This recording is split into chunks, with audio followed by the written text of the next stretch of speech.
জয় শ্রীকৃষ্ণ। এই মন্দিরটি পশ্চিমবঙ্গের কুচবিহারের উত্তরবঙ্গের মধুপুর ধামে অবস্থিত। স্বয়ং আসামের রাজা কিন্তু এই মন্দিরটি প্রতিষ্ঠা করেছিলেন।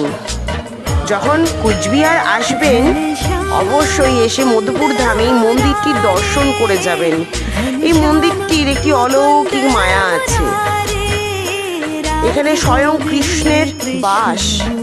কৃষ্ণ আপনার মনের সমস্ত দুবিধা, সমস্ত সমস্যা দূর করতে সক্ষম।